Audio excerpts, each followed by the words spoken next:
everyone, this is Rebecca from ChemKnits, and today I am going to dye some 100% wool of the Andes Roving using some Tulip dyes that I just finished mixing within the last hour.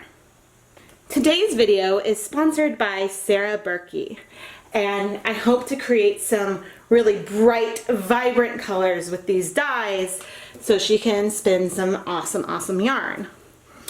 I will note, and I don't think this has ever happened before, but when I opened up the Roving, it was actually in two pieces. So I am going to plan my colors as if this were connected. So I'm sorry about that, but I don't really have much control over how it arrives. I pre-soaked the fiber in just plain tap water for about an hour, maybe a little longer, but usually I find that 20 minutes is pretty sufficient. I have never dyed Roving with a tie-dye kit before, so I am curious to see how this will turn out.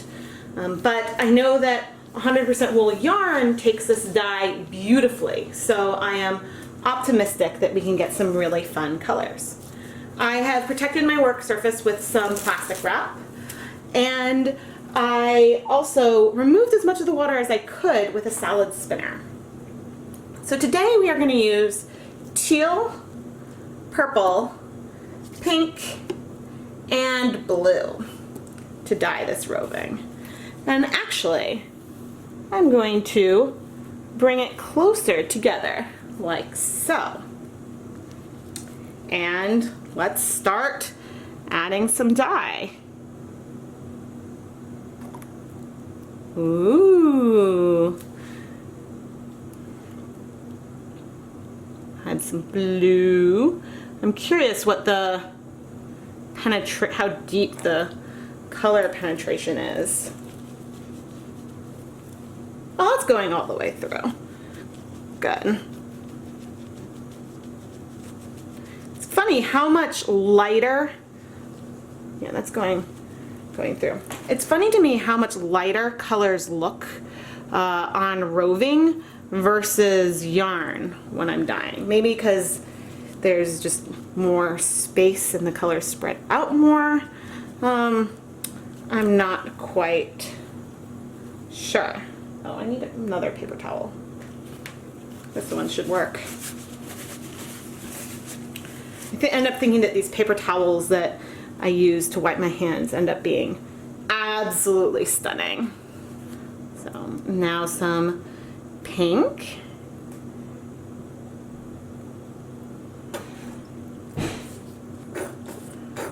I don't have as much of the pink left.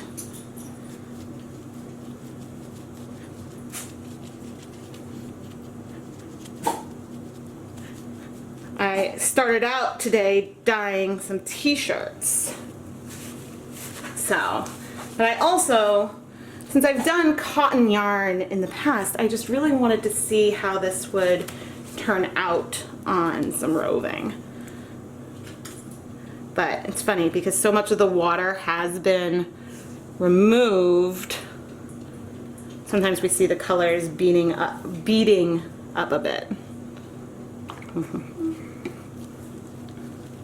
When I purchased this kit, I knew that these were among some of my favorite colors in the entire world. So I was quite excited. I mean, that's why I picked it. So, some purple. Man, you're beating off over there.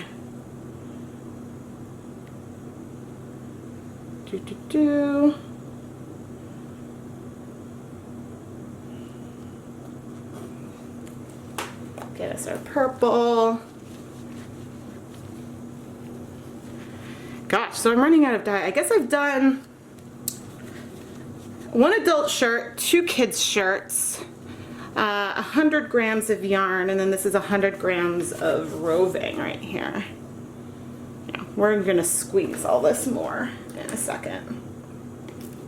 Let's do the teal again.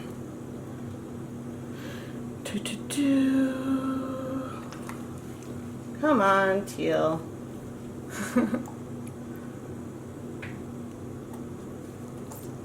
I can already tell that this is going to be one that these colors, this is going to be a roving that I'm going to wish that I could just start dyeing myself.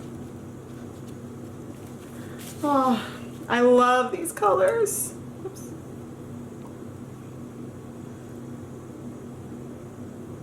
Guess it's been a little while since I've hand painted some roving. Oops. Come on.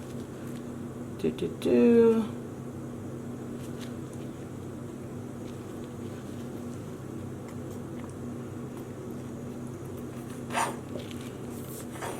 All right. Let's massage it in.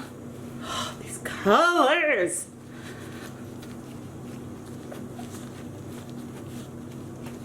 I really like the Tulip one-shot kits. Because they come with the dye already in the bottles, so then when it comes time to start actually doing the dyeing, you just need to add the water to the bottles. And all right, I keep saying this, but I need to buy some white handkerchiefs to use as my rags when I dye yarn and t-shirts and stuff, because I keep loving the colors that I get on these paper towels. Let's see if there's any residual color for me to add from any of these.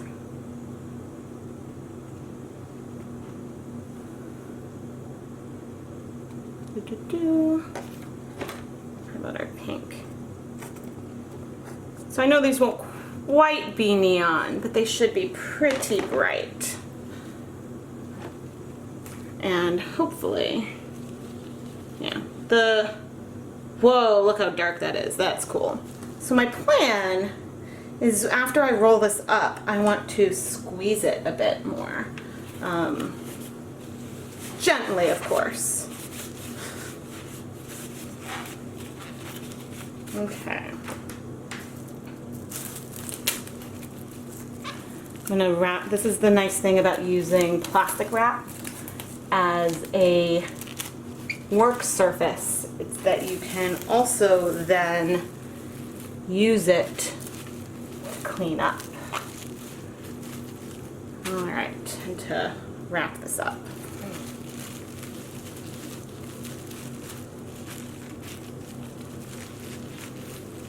So I'm now rolling up our roving.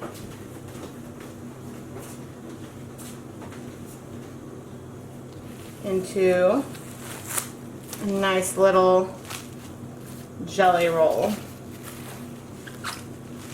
This won't quite fit into my Ziploc bag as is, so I will need to bend it to fit. Remove a bunch of the air. But now what I'm going to do, just press it a bit. Normally I don't do this, but I think that this should help some color penetration and maybe also will give us some cool color mixing. I'm now going to set this aside for 24 hours and then we will come back and start rinsing out all the excess dye from Sarah's fiber.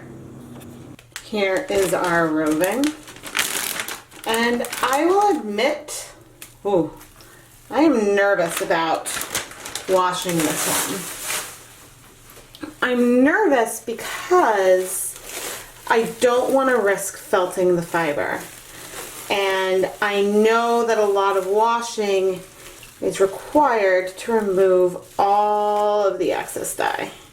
All right, this fiber, whoa, is 100% untreated wool.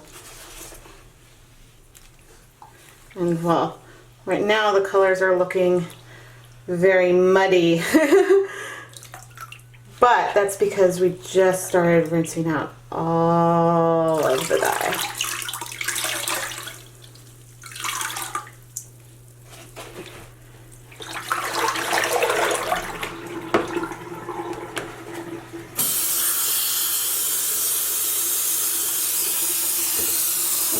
See, I'm even rinsing out the pan a bit before adding the water. Look! We might get some really, really pretty colors out of this. It's a little hard to know what they look like right now because they still have all this extra dye that we had just put in.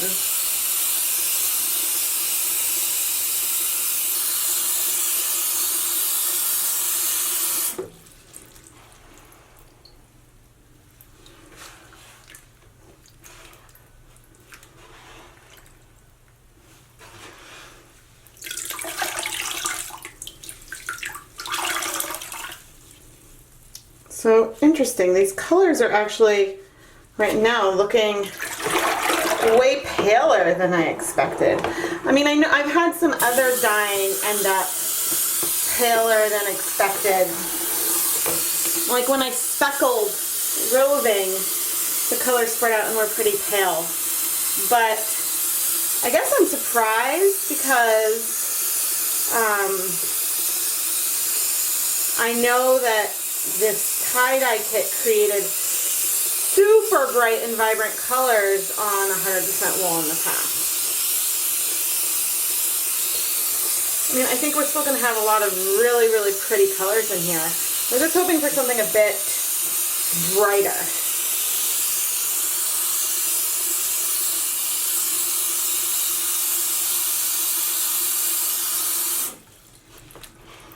Anyway, I'm going to keep carefully and slowly rinsing this fiber.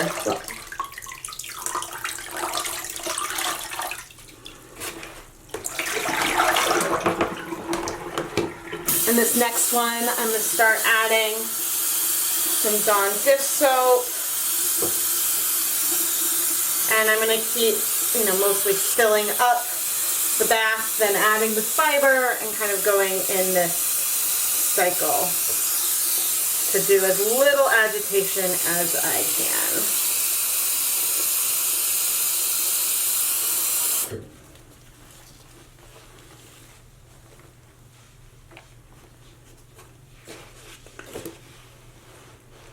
Yeah.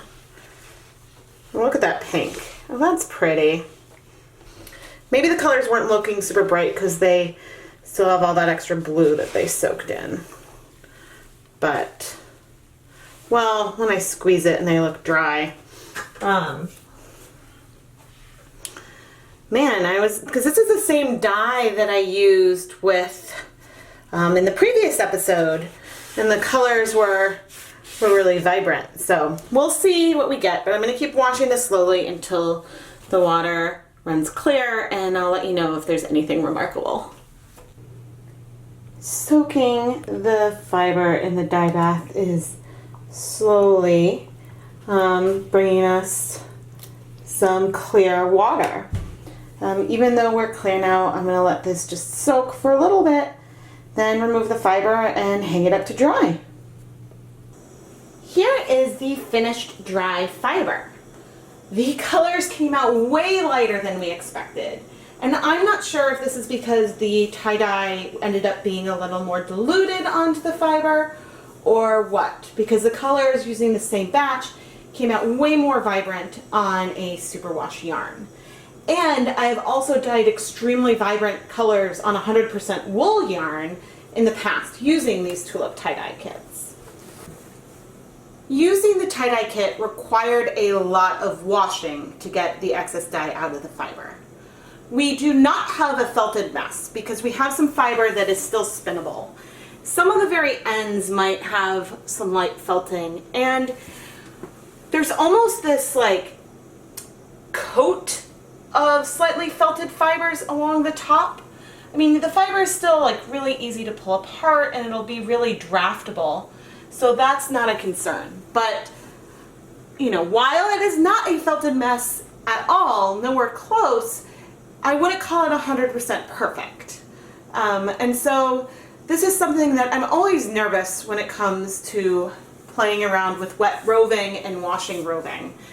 And so I think that personally, I prefer to use dyes that I know require a lot less washing after the fact with roving, because then I can take fewer risks as it's soaking and washing. I do believe that a really, really beautiful yarn can come out of this roving, even if the colors aren't quite what I had anticipated. Sarah Berkey, thank you so much for sponsoring this video. I am really excited to have this opportunity to experiment with dyeing roving using different types of dyes beyond what I've done in the past. One of the risks of doing these experiments is that sometimes we get surprises here, like the way that the colors turned out. I think that this roving is beautiful and that we could make a really, really lovely yarn out of it. I am Rebecca from ChemKnits, and thank you so much for watching this dyeing experiment. If you want to see more of my adventures of dyeing yarn and other types of fiber, make sure you subscribe to the ChemKnits Tutorials YouTube channel. You'll be notified when I release a new episode of Dyepot Weekly, or even when I go live to do some dyeing or spinning live on YouTube. Thank you so much for watching.